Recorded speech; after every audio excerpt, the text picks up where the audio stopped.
again for the housing repairs function. And they also, if we've had PPE, so in terms of all the stuff to do with COVID-19, they're responsible for purchasing all the PPE related stocks for most of the council. And then my core function is to do with finance. So my background is I'm a qualified accountant.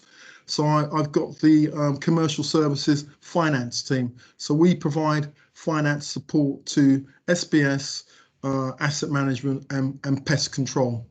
So that's my, if you like, day-to-day job. So in terms of my career to date and how I got to where I am, I think I better start from the beginning. So I was born in England, London, and I was born in Whittington, Archway. Somebody called Keith there. That's why I support the team called Arsenal, but we won't go there. I grew up predominantly in South London, and I went to a primary school called St Mark's next to the Oval. So at primary school, I excelled. And my first instance of, if you like, problems in terms of equalities came when I tried to get into secondary school. So I got 111, which is the top grade, but I couldn't get into any of the grammar schools locally. And I literally lived opposite one, actually. So I was in the catchment area. I couldn't get in. So I ended up going to the local comprehensive, a school called Kennington Boys. So while I was at Kennington Boys, I excelled academically, and my teachers got together with my mother and they said, listen, you need to get this child out of this school because it's failing him. But what are our options?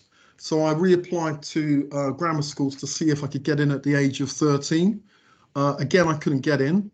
So my mother and my godmother, who happens to be white, decided that they were going to send me to private school, but they didn't have enough money.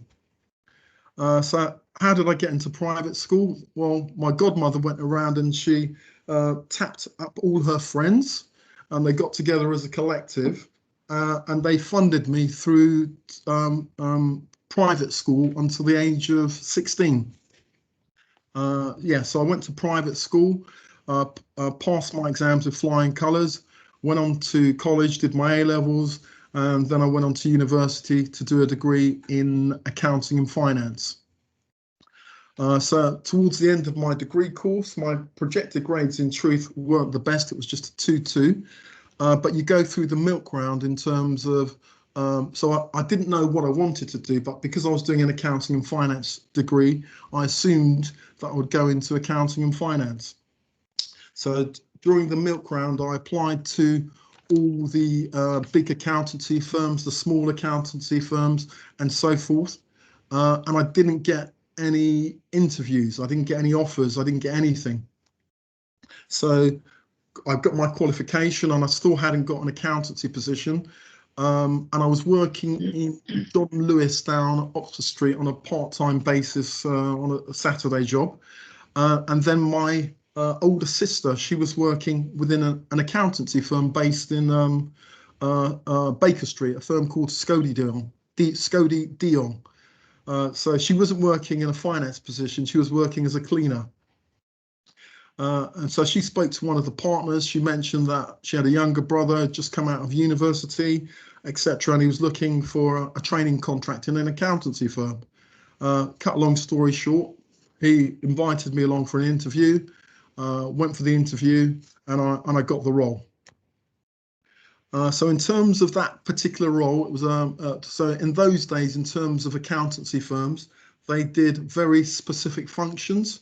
So effectively, I was doing private taxation, corporate taxation, and audit work. If you look at accountancy firms today, they offer a much wider range of services. But in those days, it was fairly restricted in terms of the activities that we did on a day-to-day basis. So while working there, one of the senior managers decided to jump ship and he got headhunted, if you like, for a company called HF Telecom, which was in a different sector. And I like to blow my own trumpet and say he headhunted me and asked me to transfer across and come to work with him in the finance function. This meant that I had to change my study patterns in terms of the qualification. So at the time I was studying for chartered accountancy, so I had to flip into certified accountancy because in those days you could only do chartered accountancy in practice, whereas if you wanted to become another form of accountant, and there are many, you had to do it via another vehicle. So I decided to do certified accountancy, which is the qualification that I ended up with. So I worked for HF Telecom for I think it was 2-3 years. They ran into problems, so the company ended up closing. So I ended up moving on to my next position. So my next position was with a company called United Distillers, which was a subsidiary of Guinness. So the thing about that job that I remember initially was that when I went along for the interview, so I can't remember the questions, but there would have been probably a standard set of interview questions, you know, why do you want the job? What do you think about the company, etc., etc. But during the interview, I was totally distracted. I kept on looking into the corner of the room at this picture of this portrait. So the guy that was interviewing me was Scottish, and he had a very thick Scottish accent. And I won't try and do an impression of a Scottish accent because my impressions are pretty poor. And he goes to me, why are you looking in the corner? Why do you keep on looking in the corner of that picture? And I said to him, is that you? And he smiled and he goes, yes, it's me. And the reason he was so happy is because it was a picture of probably the one time that Scotland had beaten England at Wembley. And it was a picture of him on the crossbar at Wembley Stadium, pulling down the goalposts, and he was proud of it, and he'd put it into the in the corner of his office. So what that meant was that I quickly realised that my new boss was a football hooligan. Anyway, I got the job. The job that I was doing was head office accounting. So it was to do with consolidating building costs. And also to do with consolidating building costs for locations throughout the country and across Ireland. And while I was in that post, I qualified. So at that time, I just want to, no, I'll point this out later. So at that time, once I'm qualified, I wanted to do something different. So all I'd done at the moment to date was a bit of work in practice, a bit of work within telecoms, and a bit of head office accounting, and I'd not had any commercial experience.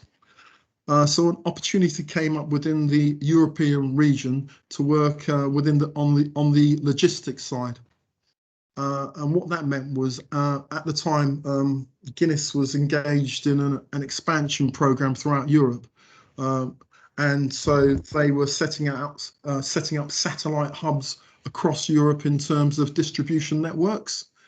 So I got a job whereby I would travel to different countries and get involved in the accounting in terms of setting up the satellite hubs, in terms of working out transfer pricing for markets and so on. And that was quite interesting because I got the opportunity to travel around to different countries.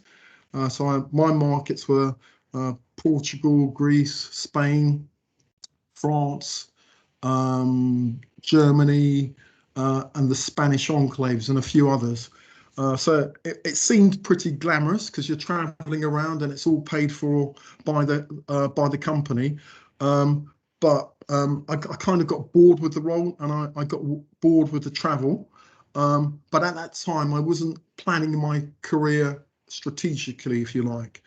In terms of Guinness, I only had one further objective, which was I wanted to do something whereby I could work in the Africas. So Guinness had satellite hubs literally throughout the world, and a job came up to be I think it was the country manager in West Africa. And that job was a job that, you know, I desperately wanted, because my background is my parents came from Ghana, so it would have been an opportunity to work in the West African region, and particularly an opportunity to be based in Ghana. But unfortunately, I didn't get that role.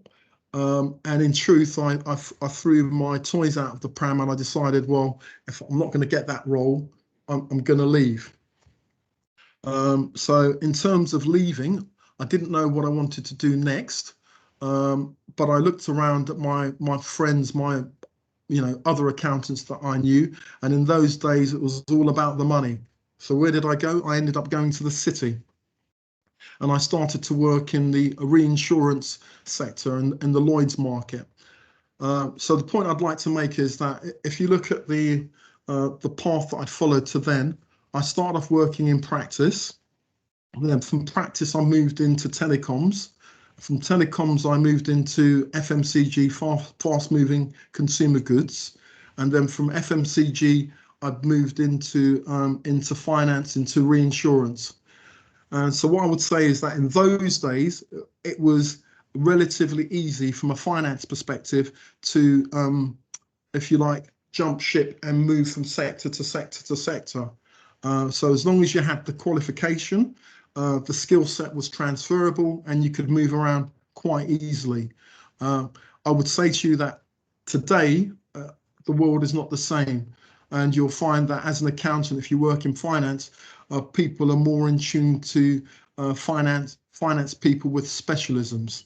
So it's really important that in terms of your career, if you're going to go the finance route, that you recognise that you're probably going to end up specialising, as opposed to being able to be a generalist and being able to jump from sector to sector to sector.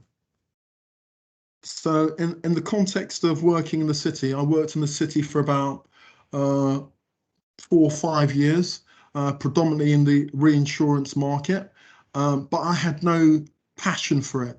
The reason why I had no passion for it was I think I'm more of a people's-based person, so I liked the interaction of working with different people, and I like the interaction of making cross-cutting decisions.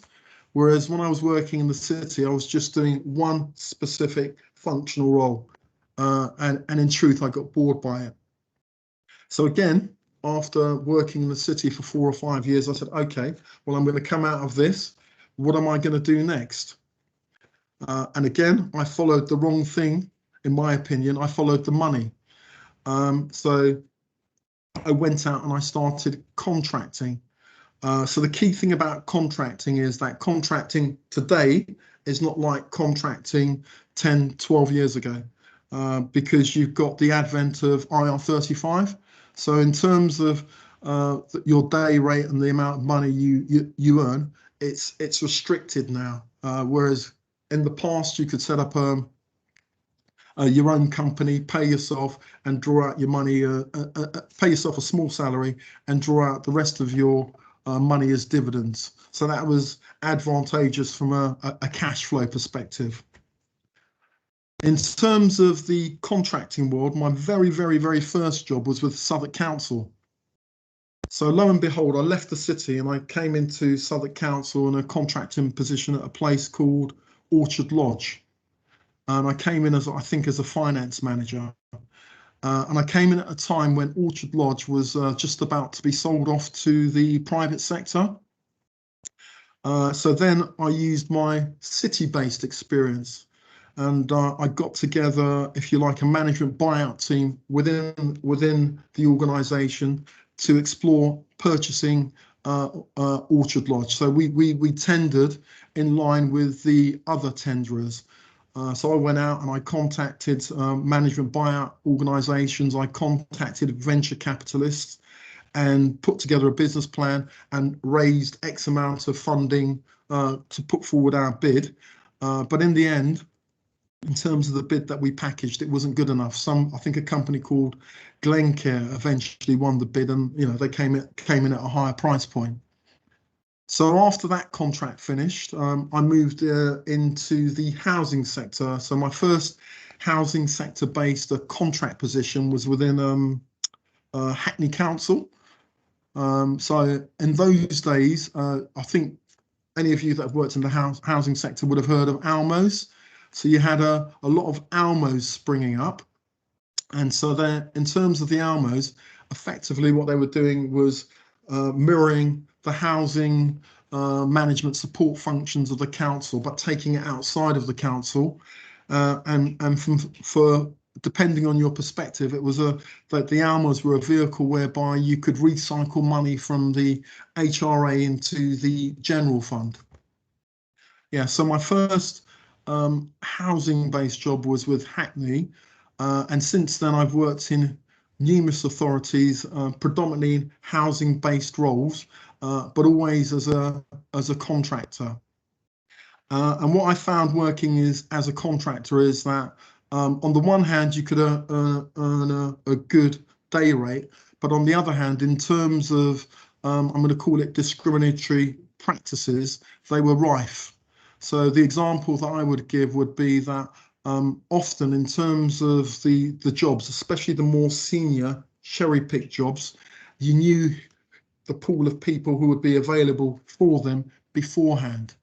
And often in the context of the pool of people that were doing those jobs, they, in my opinion, they weren't qualified, whether it be qualified in terms of the accountancy qualification or whether it be qualified in terms of the ability to do the job.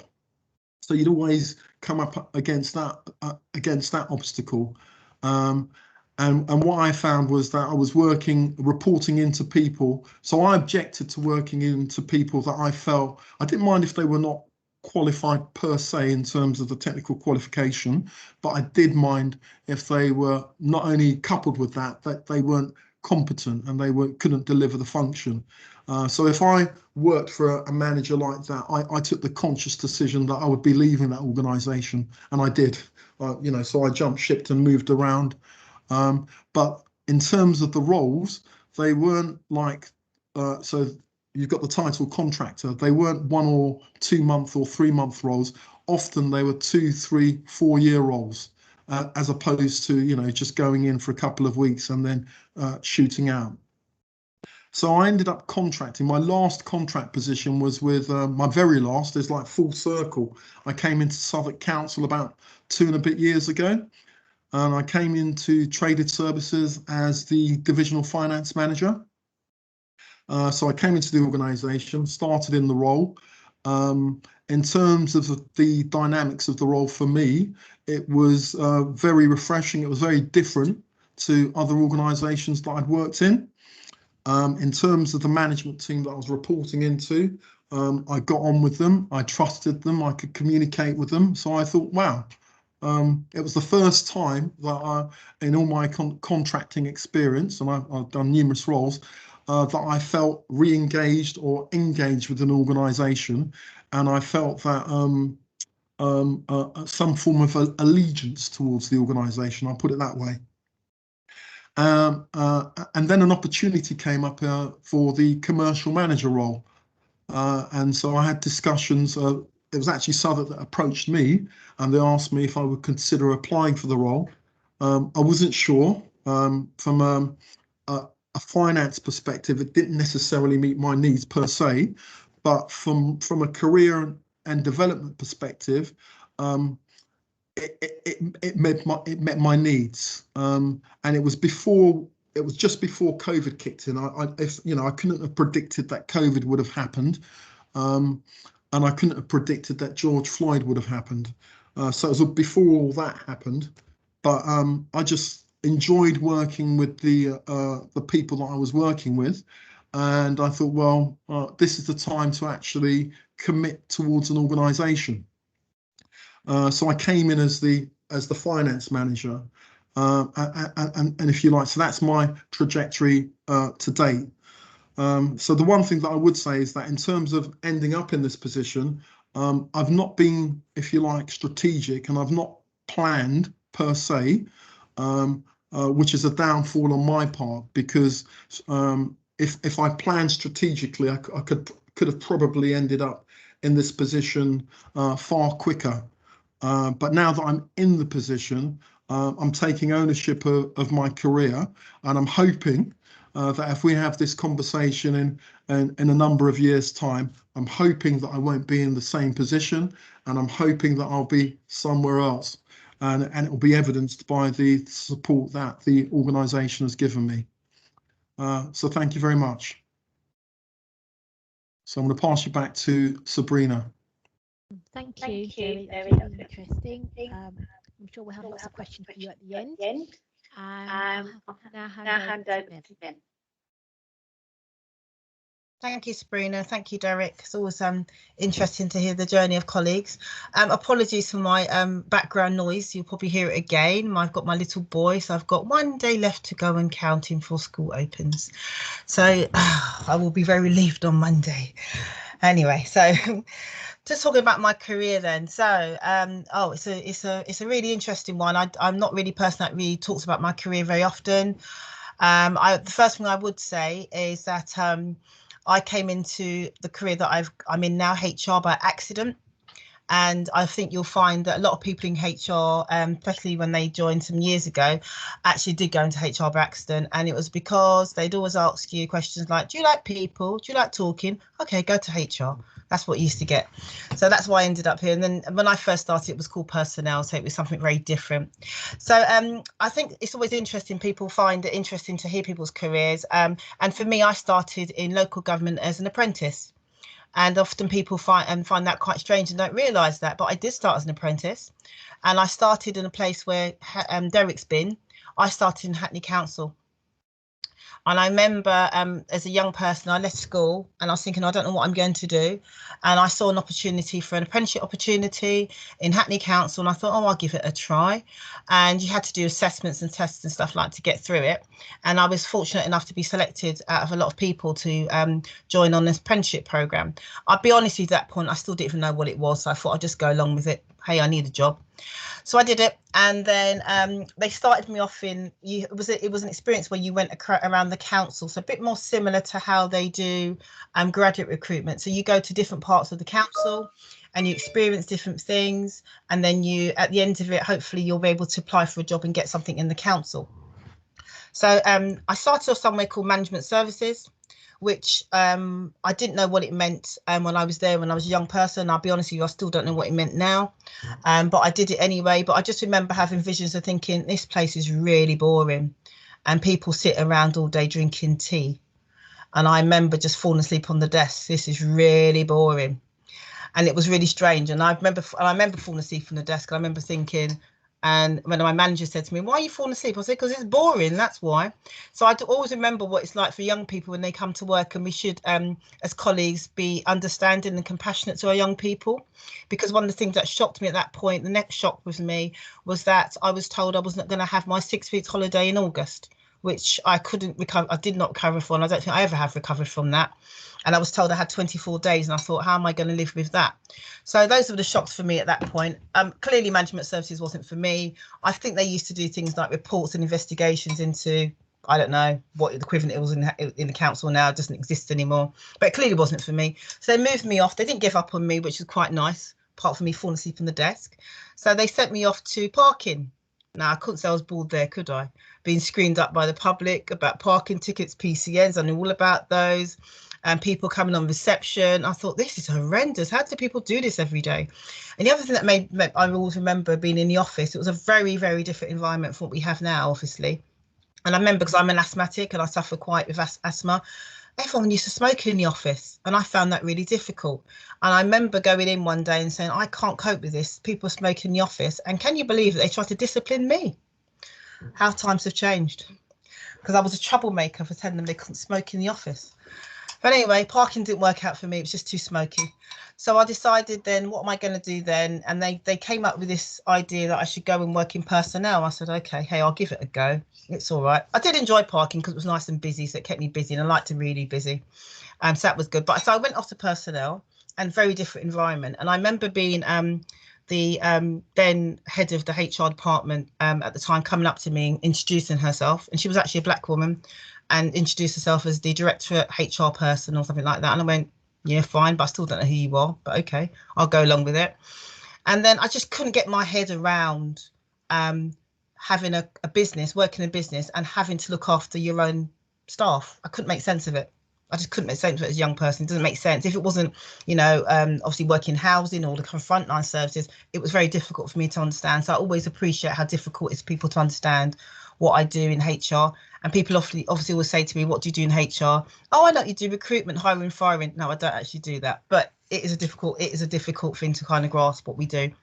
So I think the significant thing for me, obviously I worked in local government, and at that point, like I said, I went to HR by accident, but I very quickly kind of, I would say, fell in love with the idea of giving back to the community and working for public sector. And I bought into that idea, and I got to understand what it meant. And I hopefully, thankfully, I'm sure you'd appreciate, useful for me to understand what personnel and HR was. That helped my career immensely.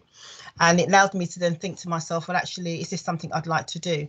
So I learned how to, you know, basic levels, doing recruitment, doing payroll, doing starters and leavers. So it really helps if you do understand what it's like in the departments you lead and manage, to understand what it takes to put a payroll on, to get payroll through, what it takes to do recruitment. And from a positive perspective, because I can understand what it's like doing that job, but also from a leadership perspective, nobody can pull the wool over my eyes on it because I know it. So it's helpful to understand what you're leading. And then from then I went into education. So I started to understand and build up my understanding around HR, around specialisms. And it's really important in a HR profession that you understand, if you're working for the council, we have a lot of different businesses, as we know. It's really important you understand the different businesses that we provide to local communities, to our services. So education was a really good learning ground for me, really good eye opener. I got such good experience working in schools, working with governors, different contacts, understanding as a HR person that we have a very privileged and unique role, in the sense that we are often junior to the people that we advise and guide. And I very much, again, got very much wedded to the idea of understanding that privilege, but also understanding my role in a HR environment to challenge. And that's the bit I really liked about it. So it started to resonate with me in terms of my values. This is what I wanted to do, and it's what I enjoyed. And I stayed in Hackney Council for a number of years. There was a time when the services had been restructured. So lots of councils went through the change, lots of different changes, and Hackney went through quite a brutal one, I would imagine, somebody, because they made a lot of cuts at a very short space of time. And at the time there was around 80 different people who worked in HR, and they only wanted 15. So this was a big ask, and I knew this was coming. And one of the things I thought to myself, I don't know why I thought this, but as a young person, I'd always studied. So I'd always continued my studying as a young person. And at that point, I decided to go to university and do my HR qualification. And when the jobs came up to brutally cut the services to 15, I thought to myself, the way I could probably get an edge on this is to have something that others might not have. And for me, it was definitely that academic grounding and background that I'd had that informed my practice. So I was fortunate enough to be able to get one of those jobs in the new structure. And I would say I will always credit Hackney Council as my training ground. And they also paid for my professional qualification in human resources. So we have a professional education called CIPD. They paid for that. And for that, I will never forget them. And they will always be dear to my heart. And they were the people that I always credit for investing in me as a young person. And now I think for me, it's a really important point about employment and how we wed ourselves to organisations. And one of the things that research does tell us is that development and flexibility are the two things that people do really enjoy and credit and value from an organisation. So for me, I would say that's why I would have nobody speak badly about Hackney Council because of that. I'm sure it's changed since I've been there, but I won't. So after doing Hackney for a while, I decided it was time for me to move on, because I noticed, and there was a lot going on in that space around lots of things around inequalities, different things going on in the council. I just started to think to myself, I looked around and I thought people who have been here in the council often have been here for a very long time. And what I also noticed is that they hadn't had a trajectory or a career path in their careers. And I did notice as a young person that a lot of black people had been in organisations for a long period of time and hadn't moved positions. So I decided if I wanted to get promoted, maybe I have to leave. And I don't know why I thought that quite early in my career, but I just thought that. And I think it's because the experience that you have in working in HR, again, like it's a privileged position, but we see a lot. We see the good, bad and the ugly. And because of that, I think as a HR person, you have to position yourself around your values, your morals, your understanding about what kind of person you are going to be, what kind of leader, if you get there, are you going to be, and the kind of environment you want to create within HR, because we are effectively the change agents. So I decided then I'd leave. I then left and I did a few temporary jobs, not in local government, but in not-for-profit sector, missed local government and went back. So I got a job, a temporary position in Haringey Council. And what was really interesting from that career part for me is I left Hackney Council on grades. I don't know if we don't use the same grades here, but like an SO1. So I think that's I can't remember what the grade is here because you have different grades in Southwark. But I would imagine it was around a grade 8, something around that mark. So I left at that level, but I went from that SO1 position, or maybe it's a bit lower than a grade 8. I left there and then went to Haringey Council on a PO3. So it was quite a significant jump. The reason why I was able to make that jump was because when they reduced the council to 15, what I did and made a decision was, and I've never always said to myself I wanted to be a director or anything like that. I've just got to a point where I've outgrown roles and moved on. But what I did do, and I've always done, I always work above my grade. I've always done it, and I've done it for many years, apart from the time I used to fall asleep on my desk when I was young, but that's different. But since then, I've always kind of worked above my grade. I've done more than my job description. And again, it was something I recognised that if you want to be promoted, then you can't be doing the job that you're paid to do. You have to do your job above you. Why? Because then you'll have the experience that you need to actually go into that role. So in Hackney, when I done all those different jobs, I worked across the whole council. So not just education, I did environment, I did children's, I did waste, I did everything in the council because there were so few of us. So instead of saying that's not my grade, I'm not doing that, I'd say, put me in a disciplinary, I'll do it. Put me over here, I'll do it. And it helps you.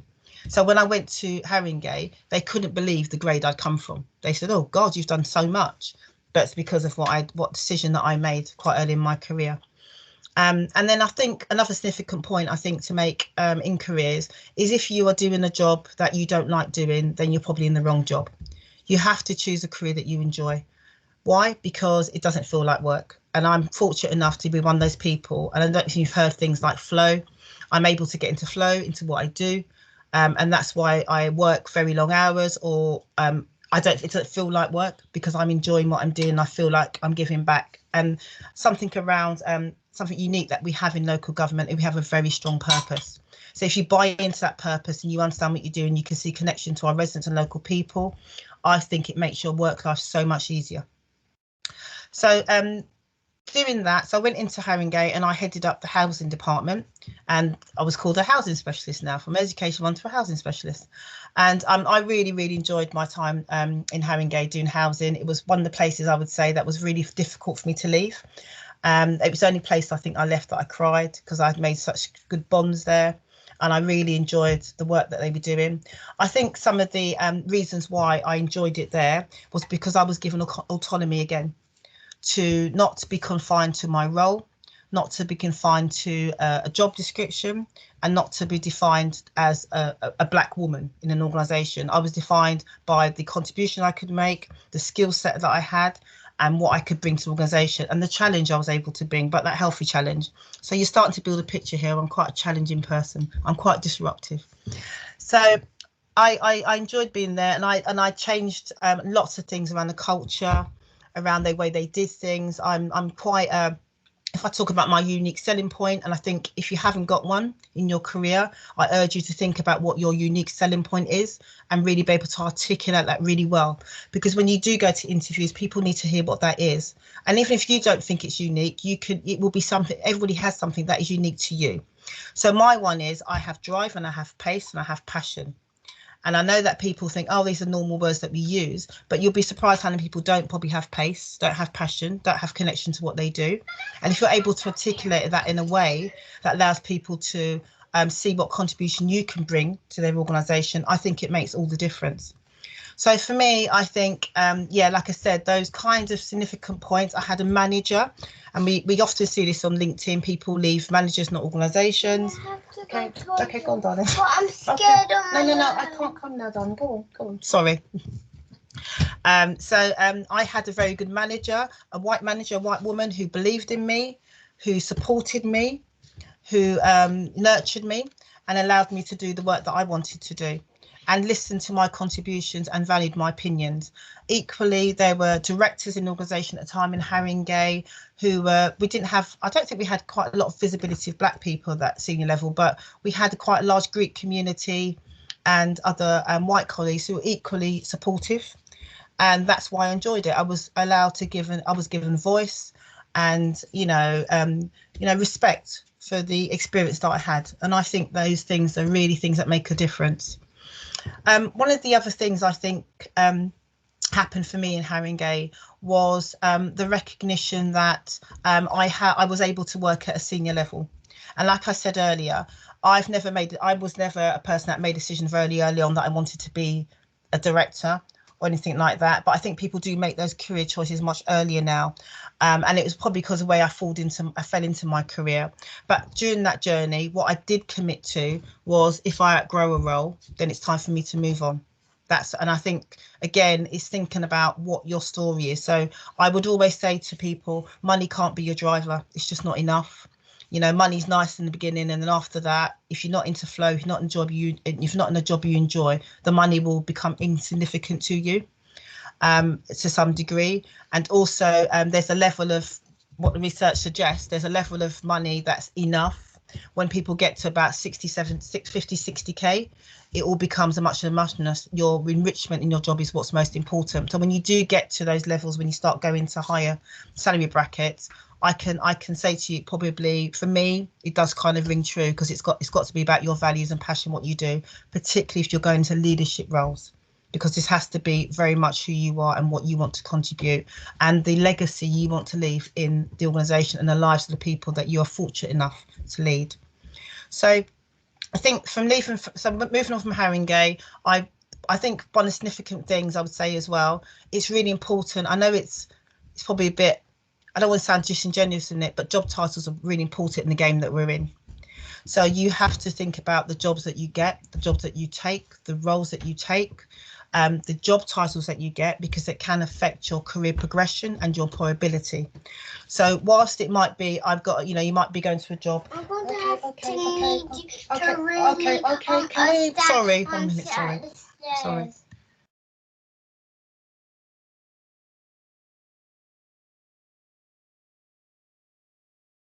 Oh dear, sorry. I'm so sorry. Yeah. So just think about the jobs that you're going to go through. Even if you're going to go for a job that's a higher paid job, think about the role that you go into, the content, the job title, all those things, really significantly important. So from there, and because I'd led that area, I was actually working with a colleague, a colleague in another department who was the equivalent to a head of HR, and he was moving. It was a white man.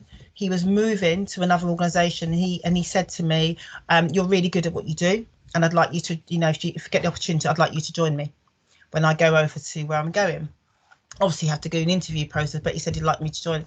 And actually, it was a really significant point for me. The job came up, and he worked in Islington. It was in Islington, but it was a private organisation that delivers services to schools. Being an education specialist, it was something I could probably do and turn my hand to. And we also worked and delivered services for Islington Council.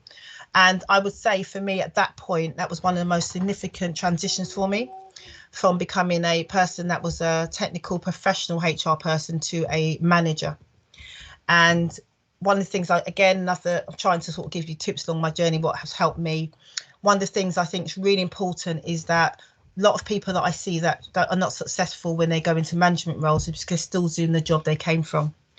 And part of the problem in local government is we employ people for their technical skills. So you'd often go for a job in HR and they'll test you on a technical skill. They do not test you on your management skills or your leadership skills. So then what happens is you go into leadership and management skill, and bearing in mind what I said earlier, you end up doing the job that you were doing before. No one teaches you how to be a manager. It's a really brutal journey. I became a manager at quite a young age. No one teaches you how to be a leader. You have to teach yourself, and you have to seek out the mentors, the people that can help you. Look at the good people around you that are doing it well. Equally look at the bad people, because you can learn a lot from that as well. But think about what is it you need to do to transition yourself to be the best you can be at any job. And for me, I think I remember I got a bit of a bit of a tend off from my son's teacher the other day, because he said on the call, I said, well, you're not doing this quick enough. You're not doing this quick enough, Khalil. I'm a bit of a pushy parent. You're not doing this quick enough. When the teacher comes up with the maths, you have to be the first one to get there. And what did he do? He went to his teacher and said, Mummy said I have to be the first. But it's not about that, is it? It's about taking part. And I went, no, it's not. It's about winning. You got to be the best. So I do like to be good at what I do. And I like to make sure if I do a job, I like to do it as well as I can. So again, a unique selling point for me is I have to try my best to lead a good example in what I do. If it's running a department or if it's trying to manage people, I try to do the best that I can do. So thinking about what that is for you, but recognizing that when you do make that transition to a manager, and I think people on the call who are managers, they might recognize that nobody teaches how to do it. It's just you just make loads of mistakes. I did loads of mistakes. I'm the boss. Do as I say, and then you realise that nobody listens to you, and you get no respect, and you start to learn and start to think, I need to learn about this. Go downstairs, Colleen. Go downstairs. So I think after that experience for me and learning how to be a manager, that particular role in Islington, I had to stop being a HR professional. It was the hardest thing for me. I had to become a manager.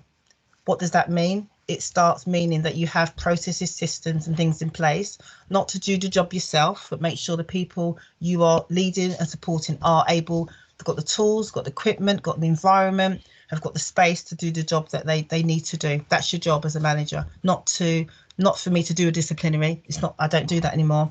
And I have to say that when he turned his back, I would sneak off and do a little disciplinary here. It was nice, I enjoyed it. And I'd go off and do that bit there until he kept on pulling me back. And I think that was the best lesson that I've ever had to teach me how to be a manager. And needless to say, we're still friends and we've stayed in contact, because a significant person in my life that I think helped my career journey. And we're friends in a way as well now. So leaving there, I went on to work. I've been to about 8 different local authorities, so I won't go through all them in detail. But the next one I left and I went to Tower Hamlets. The reason why I didn't stay long in that role, because I started to develop my own unique selling point about I need to do something that I know that resonates with my values, and I know that I'm doing the right thing. The culture wasn't right for me. And if I go somewhere and it's not right for me, I also make a professional decision to move on myself. I don't think I'm that important that the whole culture of an organisation will change for me. There's different environments that suit different people, and we have to understand that sometimes. And that environment just wasn't right for me for various reasons. I won't go into that, but for me, I didn't feel comfortable. So I just applied for another job and went to Greenwich Council, which I spent 2 years there running the HR. I think I did housing, neighbourhood services, environmental services. I ran that for a while, did that for 2 years. And then I was headhunted to go back to Hackney because I love Hackney so much. And I knew that it was a place that I was invested in me. I thought, do you know what, I'll go back because actually they invested in me, and all the experience I've got now from the qualifications they paid for me, I can give that back to them. So I went back to Hackney and I did, I think another 3 or 4 years there. Really loved it. Difficult decision again to leave. And I did mostly adult social care health. I did the transfer of public health into local authority. And those, again, big pieces of work that I knew that would help further my career and enhance my CV. So the transfer of public health into the council was a significant piece for me. Something new that was happening, really good thing to put on my CV, and a really good piece of experience for me to take away. And also my first real experience of running adult children's social care and being involved in that and really understanding, although I knew safeguarding from education life and perspective, I'd done bits of it, really got entrenched in it and really understood it and understood the business really, really well. So at that point, I was still a business partner. So my background was always HR business partnering. That's the side of doing, you know, disciplinaries, doing sickness management, doing some organisational development work around career progressions, restructuring. Go downstairs. Doing restructurings and making sure that I had I started to think about my career and what I wanted to do. And one of the things I thought was, although I've enjoyed working in business partnering, I felt I'd reached a plateau in which I'd done as much as I could in business partnering, as much as I could in that space. And I felt that there was something I was missing. And the bit I was missing was strategically, do I really understand what strategy is? And I went for a long period of time thinking about what do we mean by strategy? I couldn't even, because when you work in operations, it's very, very reactive. And you don't have much time to think and breathe and think about what you're doing. So I thought I had a gap in my experience and my knowledge. And I think, again, you need to regularly review your CV.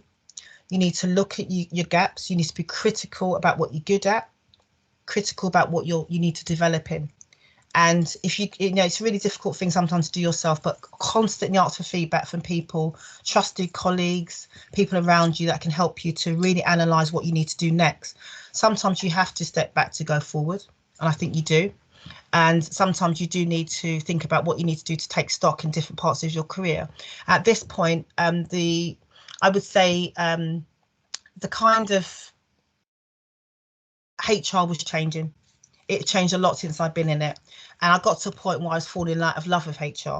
And the reason why I fell out of love with HR, because business partnering was the paradigm that we were working to. And I just felt that having worked in personnel and then going into business partner environment, that we lost the passion and the understanding of people.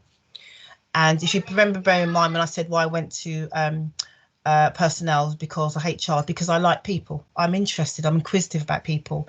So that kind of was a really difficult point for me in my career where I started to feel like I'm in the wrong place. I don't feel I'm given as much as I can now. And thinking to myself, do I need to leave HR? And I think a lot of people do get to that point when things change around them.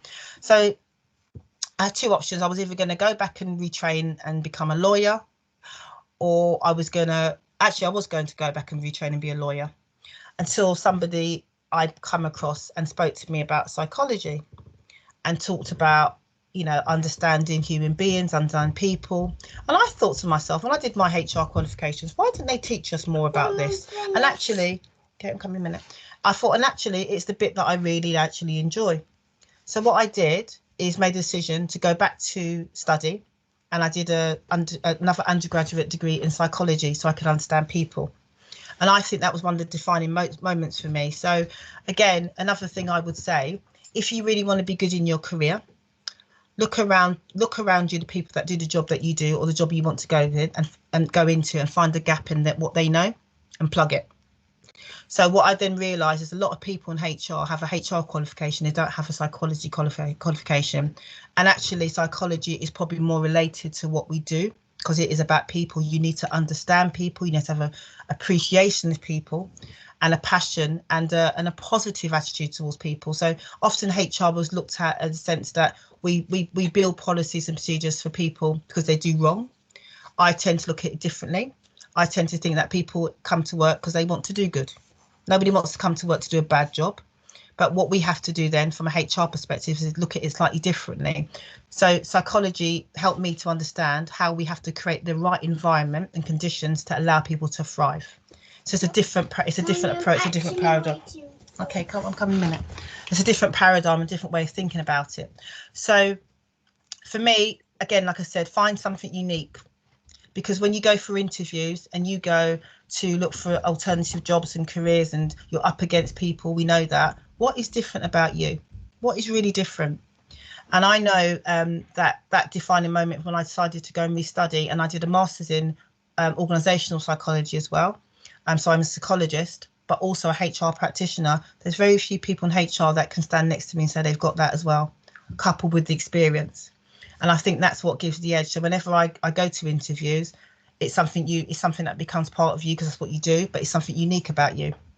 So I would then say that, you know, doing that was really important. I then took a sidestep. Like I said, the strategy thing was really important to me. And I went into strategic HR. I'll have to say, this is the second time I went into strategic HR. The first time I went, I lasted 2 weeks and ran back to business partnering because it was so boring. This is the second time I tried, and I thought, no, this time you're going to stick to it. So I did it. I lasted 14 months. I did good, didn't I? I lasted 14 months, but I tried to not look at it as being boring because I had to learn the structures, the processes that make the council work. So working with members, working with councillors, understand the machinery behind it, understand governance, and it helps you to develop your understanding when you take on a leadership role. You have to understand the politics behind local government to make your role to be effective in your role. And I did that for 13 months. Then I changed sector and did a similar job, but did it in higher education. So I went to university to work, which I loved because I like academic environments. I loved the environment of learning, but I wanted to test myself. So if I was really good at HR, could I apply it to another sector? So I put different kind of tests in place for myself to push myself. So going into higher education, completely different environment. I remember being there and thinking, oh my goodness, this is different. Really, really slow. Can you believe it? It's really slow. It's not like local government. I thought it was really slow. The pace was really slow for me. But there's a different kind of sector. You've got different kinds of academics are different, the way they work. I learned quite a lot in that environment. And interestingly enough, because I went in there to do the strategy role, the people that had been in academia longer than me were coming to me to advise them on how the university structures and processes work. Why? Because once you learn a methodology or the understanding behind something, you can apply that knowledge somewhere else. And I just said, well, it's similar to local government. It's just different legislation, but it's exactly the same. So I just applied my knowledge that I had. So they came to me as a specialist around the ordinances, all the kind of university acts and how it will work. All you have to do is read it up and then you can apply your knowledge. And then I just missed local government, so I came back to it and I went to work in Redbridge and I headed up their HR function there, did loads of work there, enjoyed it, doing all of the kind of strategic work, leading their OD space. It took so long. Okay, shh. Now you have to do No, shush. more. Okay. Sorry. Doing all the strategic work in that space, leading the team, motivating them, really places where I'd really want to be. I left there after being headhunted to another opportunity. So I went to Waltham Forest for a little while. I did employee experience. And then I went to, after that, I left Waltham Forest and did some interim work in a children's trust organisation. And then I've ended up here. And I would say I'd ended up here because the work that's being done at the moment around Southwark Stands Together was something that was particular interest to me. And I wanted to be involved in that. And most importantly, like I said, my values are very important to me. And being able to do something that I'm passionate about and I believe in was really important for me. So one thing I would say is if you are looking to further your career in whatever you do, look at your CV regularly. Make sure you identify your gaps in your CV. And a tip that I've always told people, I often tell people that I write my CV as if I've left the organisation. Why? Because I need to be very deliberate about my career. We plan lots of different things in our lives, but a lot of us don't plan our careers very well. And I didn't plan my career so well when I was sort of younger. But I suppose as I've gone on in my career, I'm a bit more ruthless about that because it has to align with my values and what I want to do. I have to get the experience I'm looking for. So I write my CV as if I've left. Not that I'm always planning to leave, but I think it's important to make sure you know what your gaps are and what you want to get out of the organisation in terms of what skills and experience you want to get. If you let that happen by chance, you won't get what you need. So if there's a particular project or something you want to do, you're interested in, put it on your CV. It's a bit like that kind of visualising it and making sure if you visualise something, you can then find a pathway to get there. So I think one of the things that I've done that's really helpful for me is doing that. Another thing I would say to you in your careers, when you're trying to look at how to promote yourself as a black person or any ethnic minority navigating through an environment and world that's sometimes challenging for us, it is challenging for us. Find mentors, network. When I went onto LinkedIn, it was a defining point for me. It changed my career trajectory. Why? Because it's embarrassing to walk up to people and say, can you help me? Can you mentor me? Actually, when you do it on LinkedIn, it's much easier to do because it's virtual. And what you'll often find is people are very giving on there, and people will reach out to people that you work with, that you know that can support you. A defining point for me is that because we don't have a lot of senior black people in and black and ethnic minorities in senior positions in local government, then you have to look for allies who are white people or other colleagues that will help you. And there are many around that will do that. And I've had many people that have helped me in my career because they are already in those positions. And if they understand that their role as a leader is to nurture and grow talent, they will support you and help you. But like I said, LinkedIn is a really good way. If you reach out on there, especially if you just, I learned this in academia, find out something about the person, praise them for it. Everybody likes to be praised. And once you do that, they'll respond to you and they'll say, you know, I don't just say, oh, I want you to mentor me.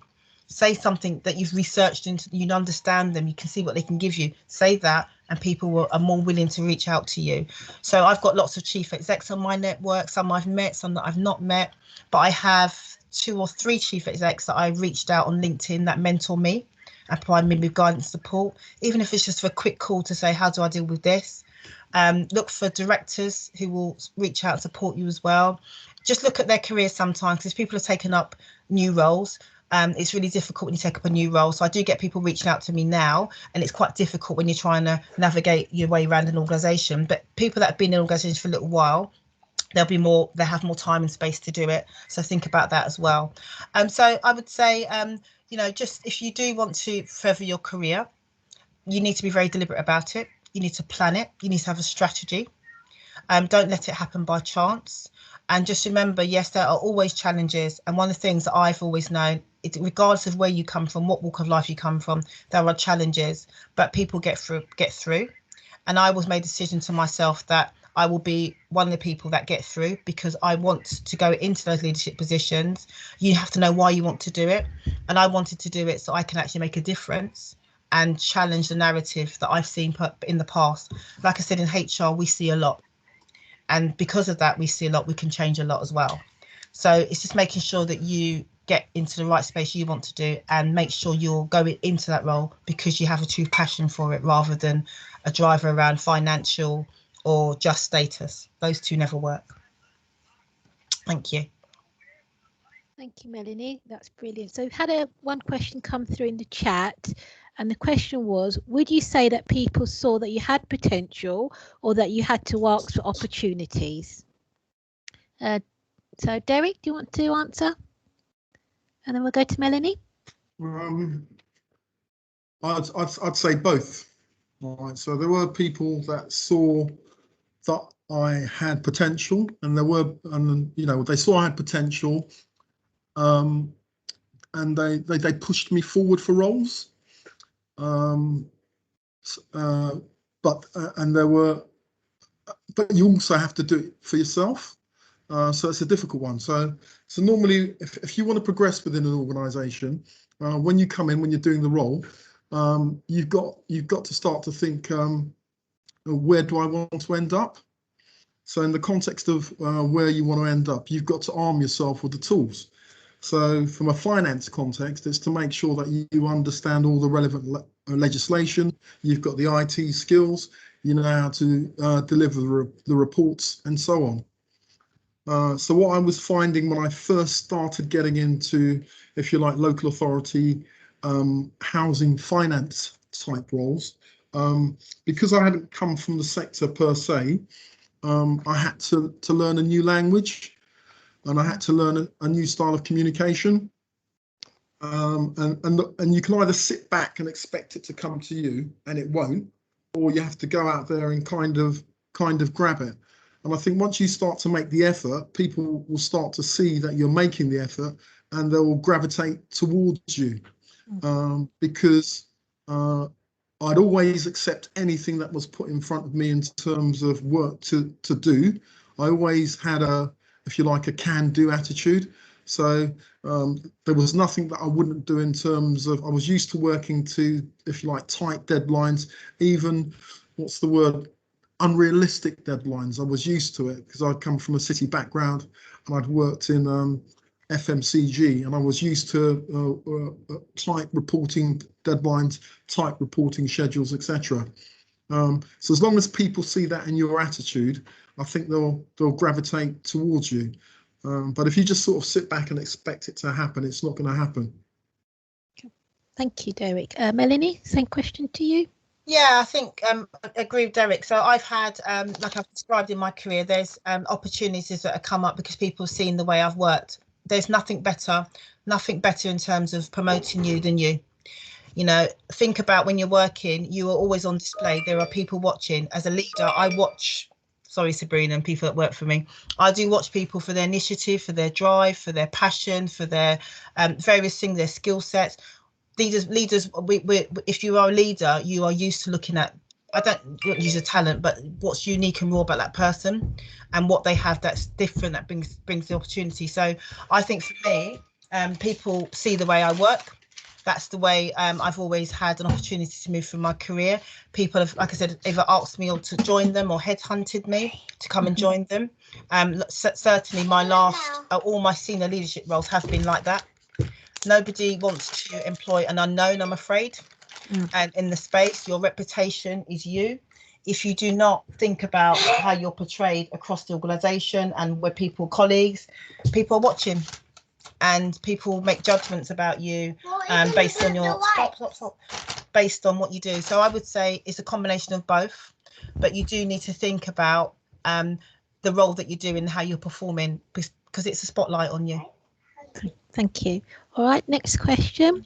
So what is one characteristic you believe every leader should have, Derrick? One characteristic, you've always got to be in leadership mode. So as a leader, you've always got to be in that mode. Sometimes you think you can relax, but you can't, because the spotlight's always on you. So you've got to be driven, you've got to be focused, and you've got to be, you've got your vision in terms of the organisation, in terms of what it's trying to deliver. You've got to be able to buy into that. But once you're there, you've always got to be in leadership mode. You can't pretend that you're not a leader, and you've got to make decisions from a leadership perspective. Don't try to. You're going to have to sometimes make very challenging decisions that you don't really want to make. And if you don't stay in that leadership mode, you won't be able to make them efficiently and effectively. So you've always got to be in leadership mode. Thank you, Derrick. Melanie, same question to you. I agree with Derrick. The leadership mode being in leadership is very important, but I would say, particularly given what we've gone through in the last year or so, compassion, being a compassionate leader. And I think it's something that often doesn't come natural to all of us. And I've noticed, especially in local government, because of some of the work we do when we're very focused around targets, we don't have, I describe it, and it's not just, just Southwark Council, we have a very low emotionality sometimes, and we're desensitized to feel. So I think compassion is really important. And if I just sneak in, I put another one in, I think authenticity. You have to be real. That's what people are looking for. We come to work to connect with human beings, with each other. I think COVID's been really good because it's allowed you to see my son. I'm a mother now. If you came in the office in Tudor Street, you probably wouldn't have known I was a mother. You wouldn't even know the challenges I have at home. We're all at the end of the day just human beings. That's all we are. So being authentic and be able to be who we are, no matter what that is, not feel embarrassed to say that I'm a mother, or I've got things that I'm doing, or this is the room that I sit in. This is something I think, for all the negative things that came out of COVID, I hope that what we will take away from this is compassion and authenticity.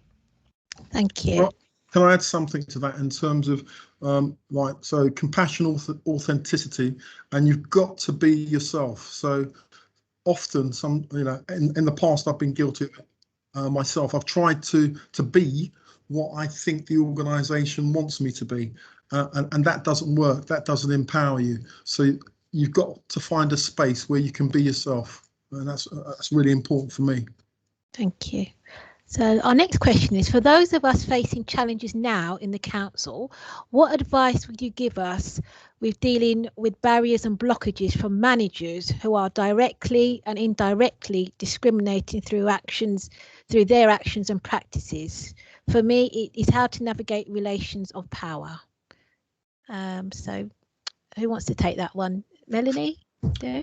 Yeah, I don't mind giving it a go. Okay. Okay, yeah. It's a really good question.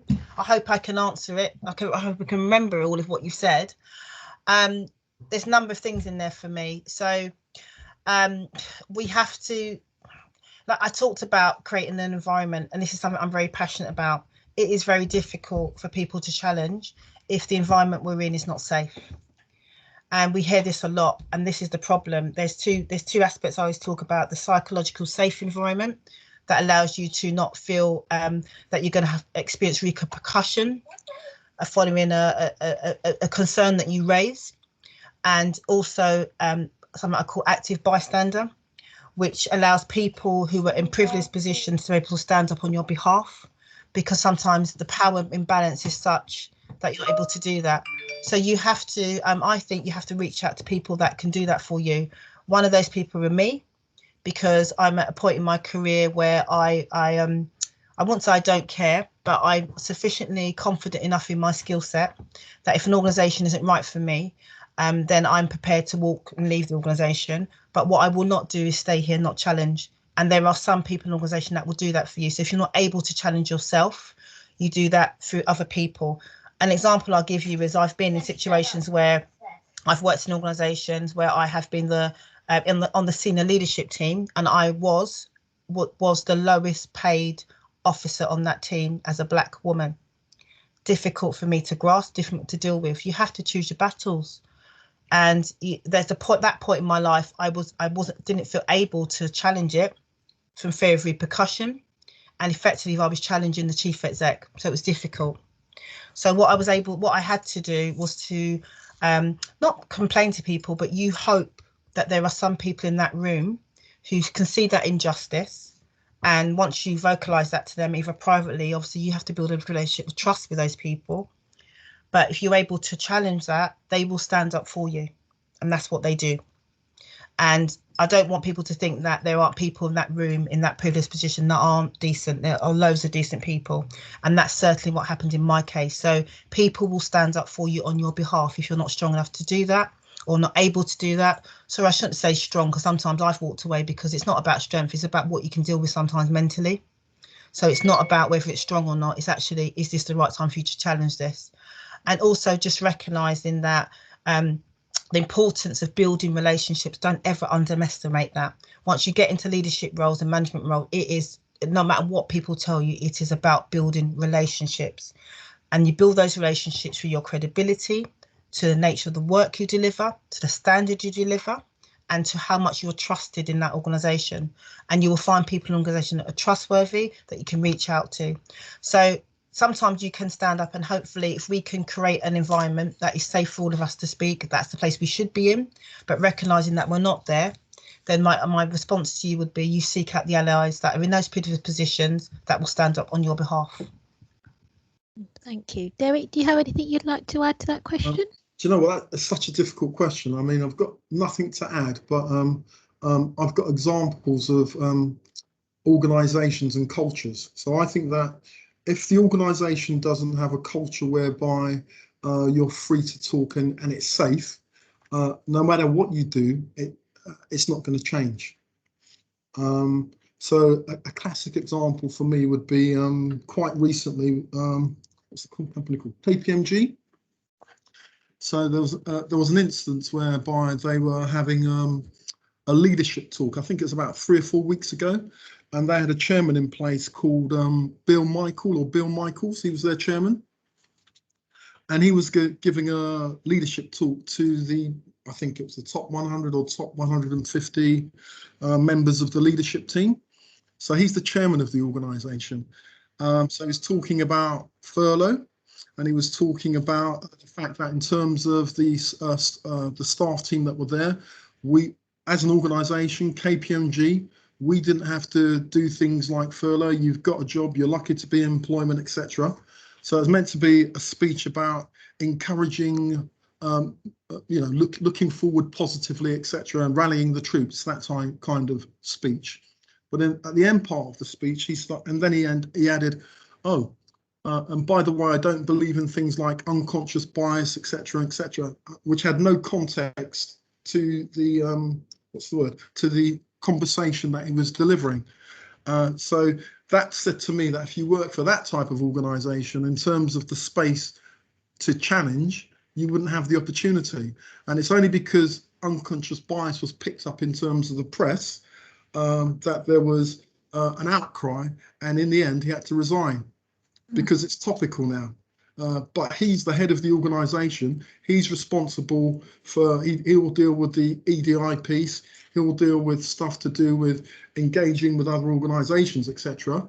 But he's got no interest in that. So it would be very difficult in that type of environment to come forward and to challenge. So it's a difficult one. It really depends on the organisation that you're working within. Thank you. Next question is from Helen. Helen, you might have to help me out here. Is your role about what career path that you would like to choose if you're in HR and finance? Hello. Hello. No, it's not exactly. Okay, explain. Melanie and Derrick are in unique sort of careers, in my view, in relation to us, who are in the more open area of being officers. You can go in any direction. If you want to be in governance and you're in housing, you can apply. So what I'm saying is that in that sort of situation, I think we have more power to choose, and it's more difficult in a sense because we have transferable skills, but we're not specialists. And so, and in that case, would you say that secondments and that the appraisal systems are more important tools in that sense? Thank you, Helen. Sorry, and I'm not sure if I'm following what you're saying. So you're saying that because the finance and HR are more defined careers, is that what you're saying, or people that are... Yes, so you can qualify on the basis of your qualifications. You can progress on the basis of your qualifications. When you haven't got a defined qualification, you've just got experience, then you have to go a different route, would you say? I would certainly agree, and that's one of the reasons I made decisions to go down an academic route and to get wedded to a profession, because I recognise for me that it will probably be easier for me to have the flexibility in terms of where I go with what if I took that route. But you're actually quite right. So I have mentored and supported people in this space. I would say to people, and I have said to people, you need to choose what you want to do. And that's why I say be very deliberate in your career, choose your path, choose your profession, choose where you want to go. Because if you get to a point in your career and you become very generalist, it's very difficult then to move up the ladder, because you have to, once you get to like a director level, you must have some sort of specialism. There must be something that you know enough about to be able to say, I'm leading an area. The example I gave you, so, unfortunately for my staff, they can't really tell me how to do recruitment. It's not working that well because I know how to do it. I've done it. Or, telling me about, or you're talking about a transactional piece of work or how to set up a payroll. I could probably do it, and I know how to do gross to net. You have to know enough to be able to go up that ladder. Now, if you choose to be a generalist in lots of things, it's a very similar route if you do academia. So general advice is you either go general, then specialise, or specialise and then general. So that's why a lot of people will either do an undergraduate as a kind of like a specialist, and then they might do an MBA, which is a general route.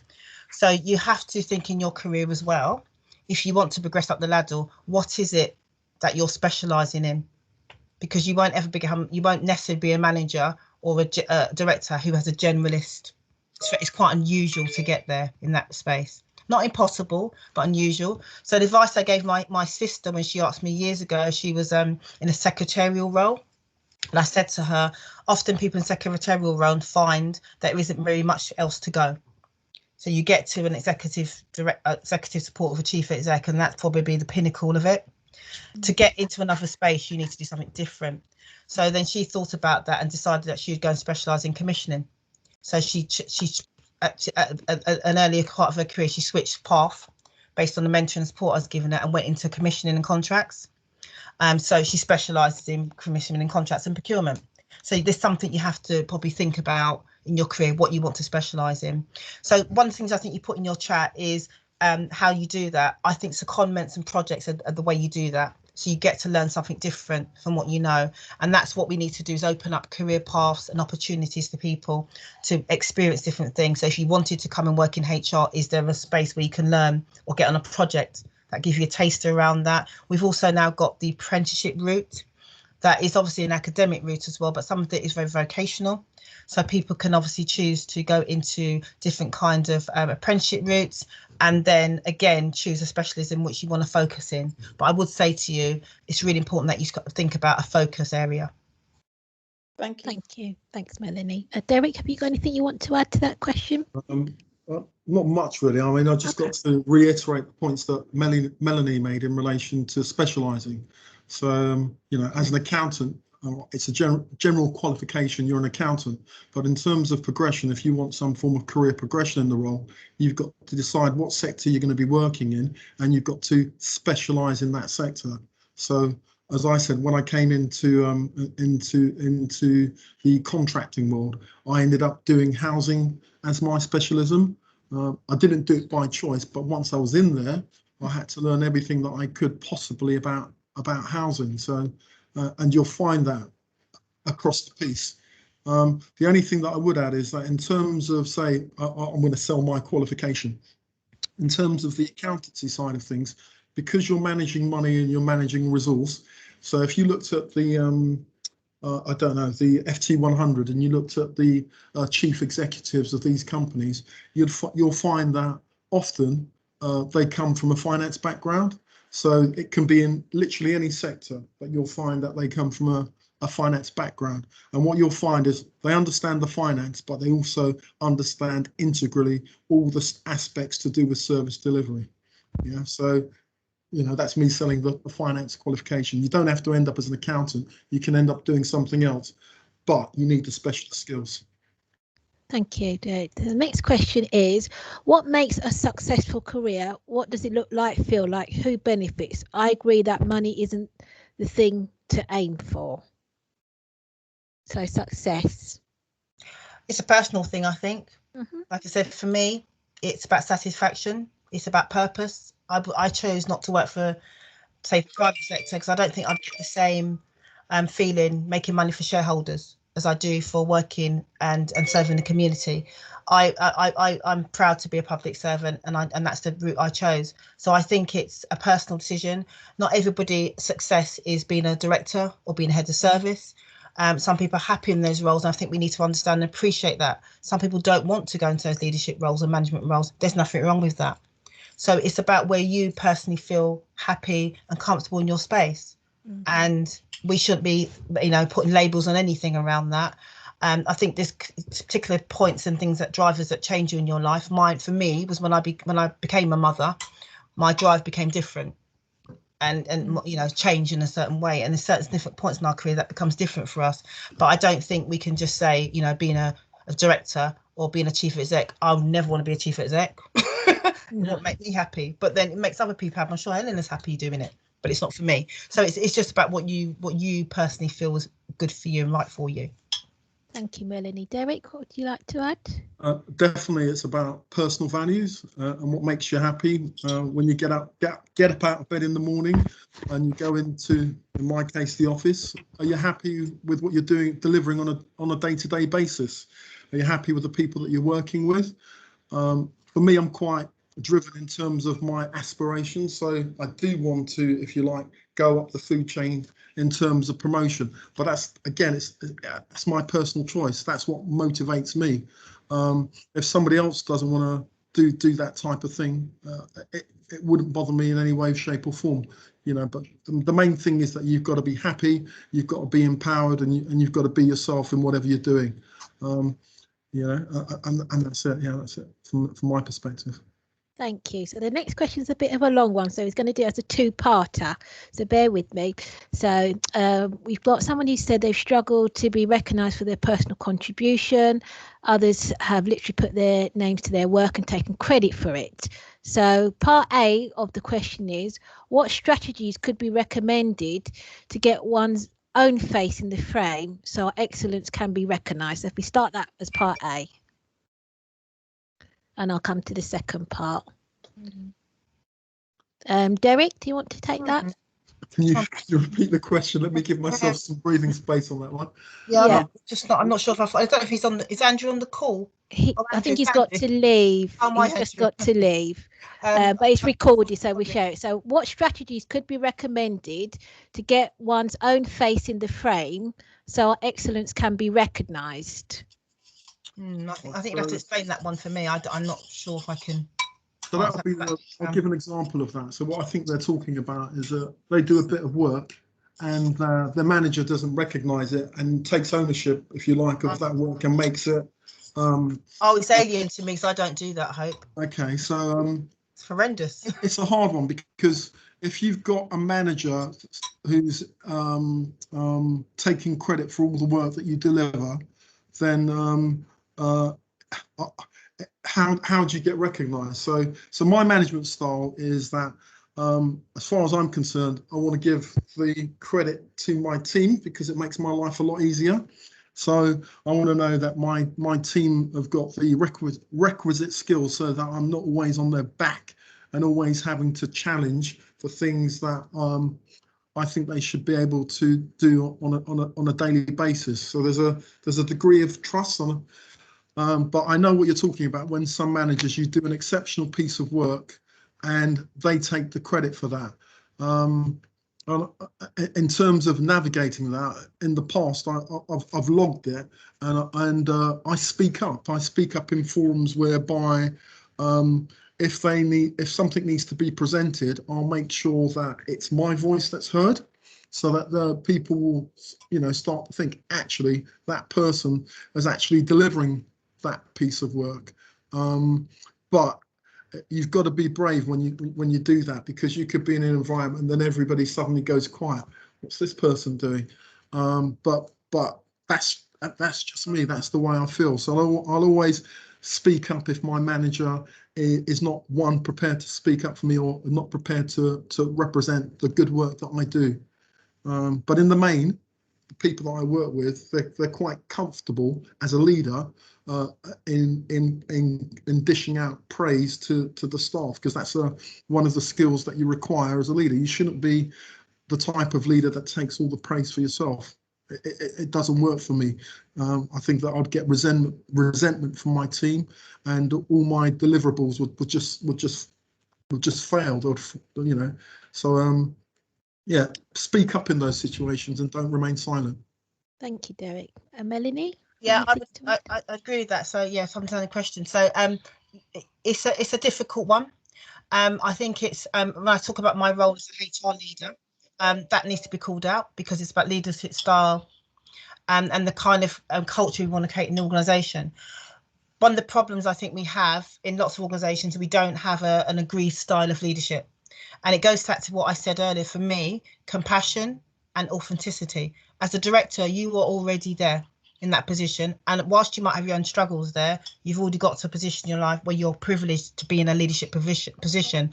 Your job as a leader is to nurture and develop the people underneath you, below you, well, sideways to you, to help them to come through. So they can also, if they want to be in a position of a leadership as well. But understanding what we talk about leadership privilege is the reason why this happens, because it's an abuse of power and it's abuse of their privilege to take the credit away from people. So therefore it has to be called out. We do need to challenge that organisationally where that's happening. And we need to think about how, as a leader, a lot of people that do that is because they have insecurities themselves, because they don't feel they're on top of the game themselves. and they feel that the person below them, you often see this a lot of times, I've noticed this, where people are managing really, really intelligent or talented people, and they get frightened because actually that person can outshine them. So that's often the reason. It's usually comes from insecurity. So we have to call those behaviours out. And if it's that the manager, that leader has to think about a development for themselves, and that's what they need to do. You do not take it out on people that you're supposed to be supporting and bring it up to elevate them to a higher level. So that, sorry, it makes me really angry when I hear things like that, because it's an awful thing to do.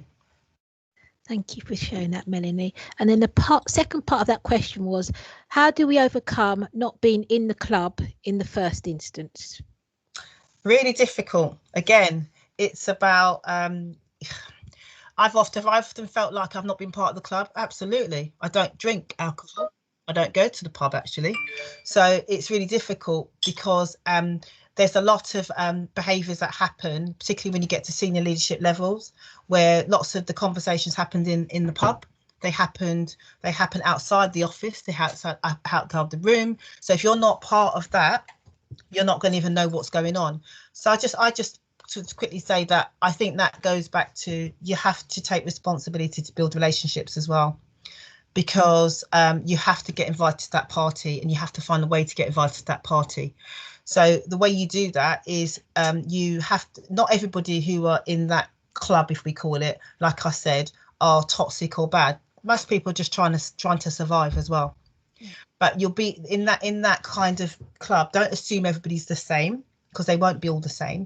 And there will be people in there who will share with you, albeit they might do that, you know, offline, but they will tell you what's going on. And that's how I navigate round, because I don't go to the pub, but I know it's my responsibility to build a relationship with all those people that I'm dependent on, or dependent on me to deliver. So you have to find a way to work with them. Thank you, Melanie. Derrick, have you got some points to add? I'll reiterate the points that Melanie's making. What I do is I'm not actually shy about reaching out. So if I don't know somebody, I'll reach out and I'll send an email. I'll find a way of engaging with them and talking to them, because you'll find that you've often got something in common with somebody. But you do need to, what's the word? When you come into an organisation, you need to, if you like, go through the organisation map, and you need to strategise about the key people that you need to be getting to know within the organisation, and then you need to reach out to them. And it could be via an email, via a communication. You ask them a question about something. You try and do an engagement piece and see if they bite. And some people won't bite, so then you have to look for more formal channels.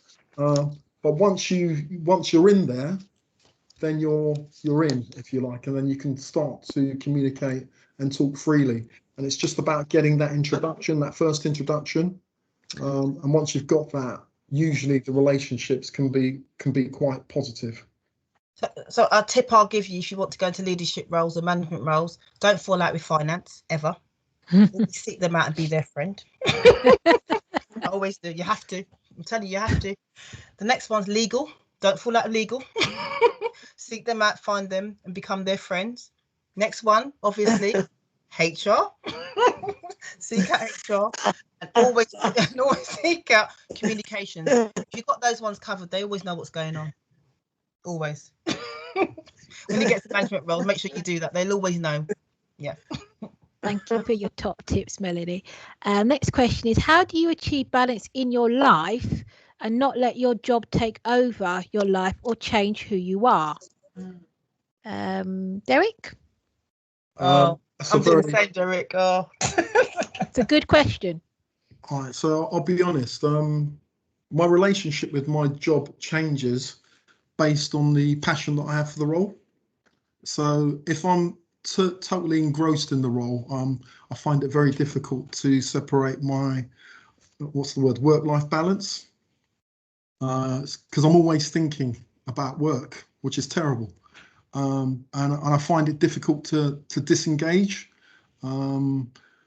Yeah, so it's a hard one. But what I do is that I'm into sports, so I before COVID, I would make sure that I structure my day so that I have a certain amount of time that I could commit to something non-work based. So in the morning, I'd go to the gym, or in the evening, and I'd do one thing, or I do one thing every day to make sure it's a non-work based activity. But in truth, I find it very difficult to switch off, because I kind of enjoy what I do, and I could be walking around, I don't know, in Tesco's, for argument's sake, and I could be looking at a can of beans, and all I'm thinking about is, oh, that's a can of beans. I wonder what the production line is in relation to that can of beans. How much does that cost to produce, etc., etc. I'm always thinking about things in a business context, which is quite sad. Yeah, but that's the way I am. Can't help it. It's sad. I can't, Derrick, I'm with you on this. So I can't even lie, because Sabrina's told me off. It's really difficult. It's really difficult. I find it really hard because I studied people, and I love working with people, and I find it really interesting. So if something bugs me, I was up last night thinking about it. I've got to sort something out. It does disrupt my sleep. I've had times when it's not as bad, but sometimes it does. So I try. There's a number of strategies that I do. I work out minimum 3 times a week. And the chief exec told me that. He said that if you're going to go into leadership roles, you have to work out 3 times a week. Healthy body, healthy mind. And then when I do slack on my working out, it does affect me mentally. So I'm trying something different now, is do it in the mornings rather than in the evenings. But I think that really is helpful for me. Eating well, drinking a lot of water. I've got to, the jobs, when you get into sort of leadership roles, there's a lot of drain on your mental resources from all around. And HR, I'm not trying to say with the most precious, but the role that we do, the whole organisation calls upon us, and that's why it can get quite fatiguing for us. So anybody in the organisation can call me, or anybody in my team, to talk about something. So you have to think about how you carve out time for space and to think. I think it's difficult for me because, like I said, because it's my study of people, so I'm constantly surrounded what I studied, so it becomes difficult as a psychologist. And I think the other thing I struggle with, I'll be honest, is an emotional connection. So when I see that people have been treated badly, it does affect me emotionally, and that's why I get sleepless nights and things like that, thinking about, until I can make it better and try and improve it for people. And I know I can't make it better for everybody, but I try my best to do what I can.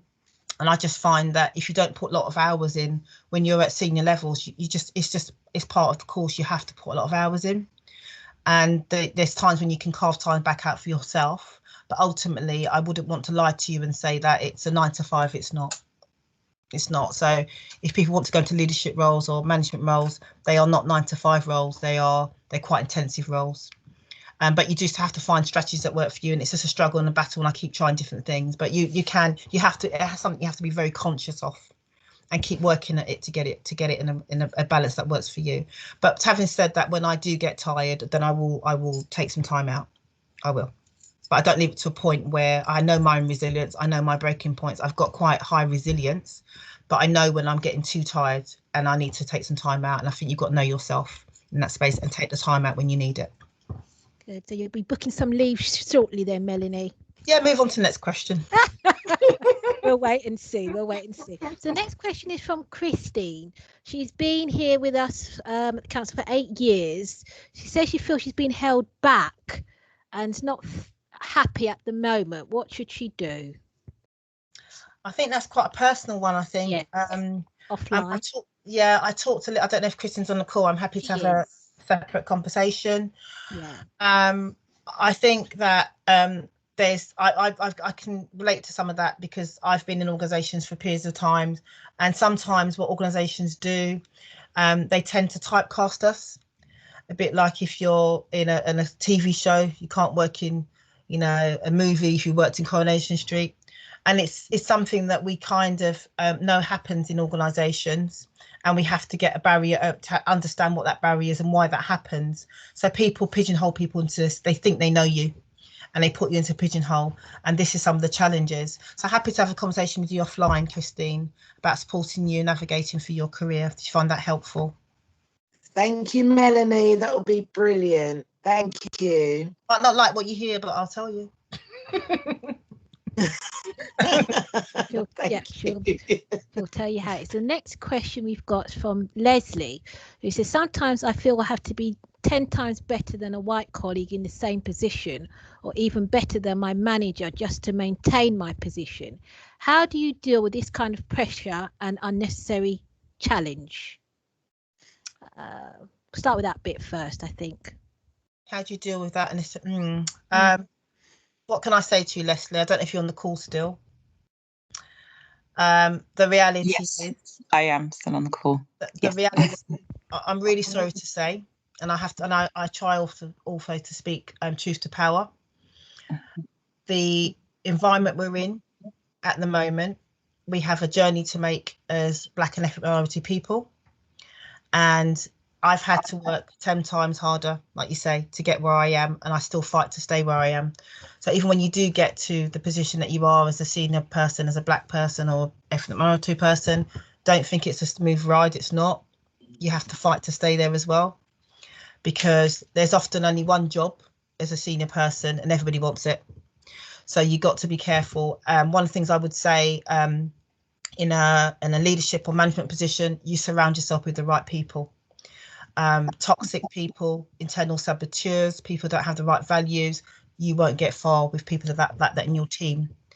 And you do need to be very clear, a very good leader, set your values, set the direction, and make it clear and make it sufficiently uncomfortable for those people who don't buy into those values, so they can hopefully they can make a personal choice to leave, or you have to make a decision to either exit them. The reality of my story, I guess, and I've said that before, I think on the last one, I knew I had to be better than my white counterparts. So instead of getting 1 degree, I got 4.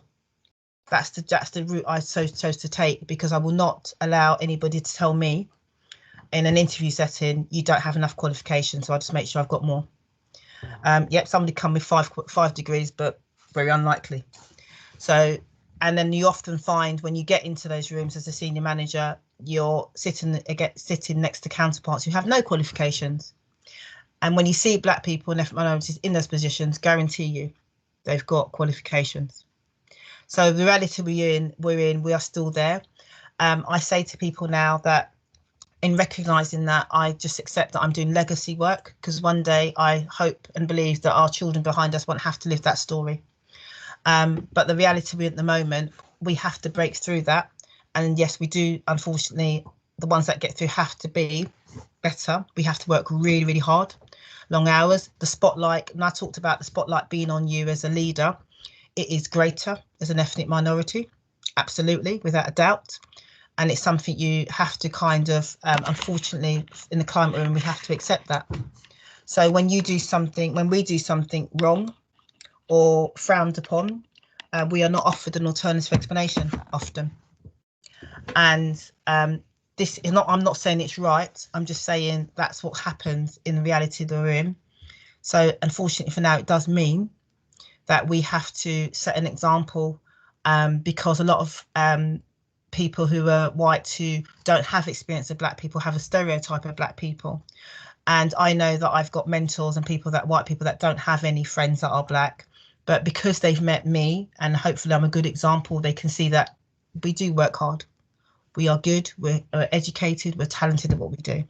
So it starts to change their old playbook, if you like, to show them a different one. But I can't say to you that's not true. What you said is absolutely true for me. Definitely in my case, Leslie.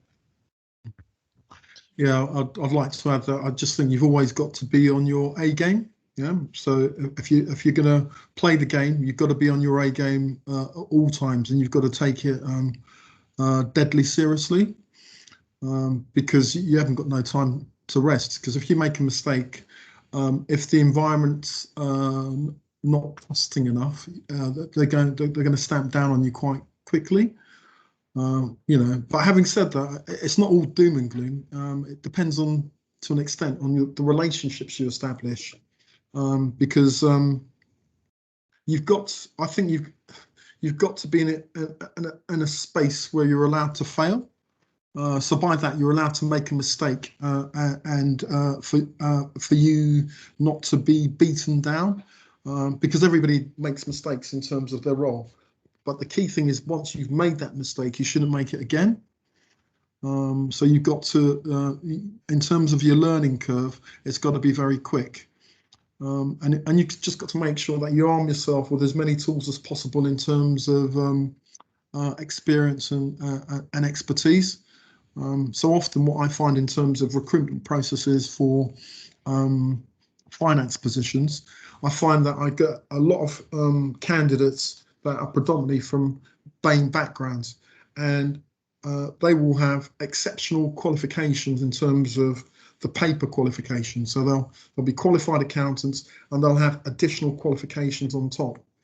But they've neglected the work side. They've neglected the career development side.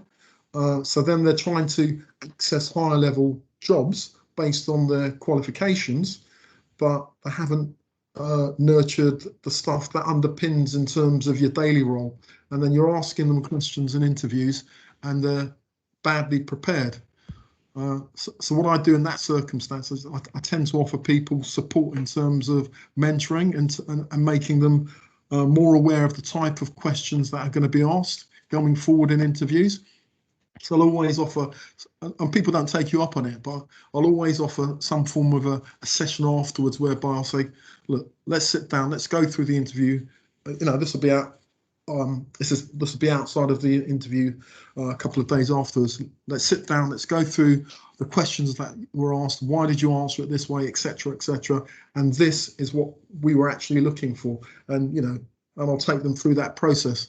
And then what I found recently is that people have come back to me and they said they've gone for subsequent interviews for similar positions and they've got them because they've been able to position themselves correctly.